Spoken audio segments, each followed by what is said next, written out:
আর এই সব ইস্তেগফারের শ্রেষ্ঠ ইস্তেগফারের নাম সাইয়্যিদুল ইস্তেগফার। যত ইস্তেগফার হতে পারে এর মধ্যে সবচেয়ে শ্রেষ্ঠতম ইস্তেগফার নাম কি? কথা কন।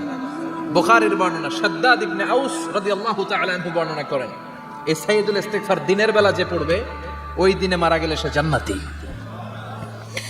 এই সাইয়্যিদুল ইস্তেগফার রাতের বেলা যে পড়বে ওই রাতে যদি ইন্তেকাল হয় ওই লোকটা জান্নাতি। মুখস্থ আছে না? কার কার মুখস্থ? হাত তুলেন। মাশাআল্লাহ, তাবারাকাল্লাহ, মাশাআল্লাহ, মাশাআল্লাহ। আর যাদের নাই তাদের হোমওয়ার্ক, তাদের আল্লাহুম্মা আনতা রাব্বি লা ইলাহা ইল্লা আনতা খালাকতানি ওয়া আনা আবদুক ওয়া আনা আলা আহদিকা ওয়া ওয়া'দিকা মাস্তাতা'তু আউযু বিকা মিন শাররি মা সানা'তু আবু'ু লাকা বিনি'মাতিকা আলাইয়া ওয়া আবু'ু লাকা বিযামবি ফাগফির লি ফাইন্নাহু লা ইয়াগফিরুয যুনুবা ইল্লা আনতা। সুবহানাল্লাহ পড়েন। আজকে রাতে পড়ছেন, মারা গেলে জান্নাতি। চিল্লায় পড়েন না আল্লাহু আকবার। এজন্য বিশ্বনবী বলেন, আমার আগের গুনাহ মাফ, পরের গুনাহ মাফ, তারপরেও প্রতিদিন আমি 70 বার তওবা ইস্তেগফার পড়ি। আজকে থেকে পড়তে রাজি আছেন তো? বেশি বেশি ইস্তেগফার পড়া যাবে না? একটু প্রাণ খুলে দিল খুলে আওয়াজ করে পড়েন তো আস্তাগফিরুল্লাহ। আর জোরে পড়েন আস্তাগফিরুল্লাহ।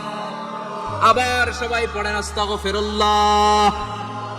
সব সময় তওবা ইস্তেগফার যারা পড়ে তাদেরকে পছন্দ করে কে? সব সময় জিকির করে করে জিহ্বাটারে যারা ভিজিয়ে রাখে তাদেরকেও পছন্দ করে কে?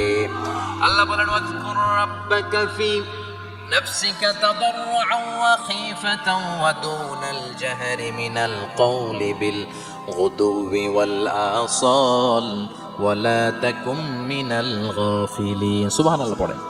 আল্লাহ বলেন, ওয়াজকুর রাব্বাকা ফি নাফসিক, আল্লাহরে মনে মনে ডাকো।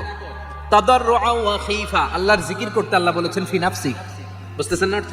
ফি নাফসিকা, মনে মনে আল্লাহর জিকিরটা করো। তাদাররুআন ওয়া খীফা, তাদাররুআন মানে বিনয়ের সাথে, with full of humility, submission and humbleness, বিনয়ের সাথে আল্লাহর ডাকো। ওয়া খীফা, গোপনে গোপনে ডাকো। দুনাল জাহারি মিনাল কওল, চিৎকার চেঁচামেচি করে ডেকো না। কার কথা? আওয়াজ করে জিকির করো না। এই যে আমরা মাহফিলে লা ইলাহা ইল্লাল্লাহর জিকির করে, এটা তালিমান। উদ্দেশ্য কি? তালিমের জন্য আওয়াজ করে জিকির জায়েজ আছে, কিন্তু ব্যক্তিগত জিকিরের যে ইবাদতটা এটা আস্তে আস্তে হইতে হবে, এটা ভদ্রভাবে হতে হবে, চিল্লাচিল্লি করে নয়। আবার তালিমের জিকির ওইটাও ভদ্রভাবে।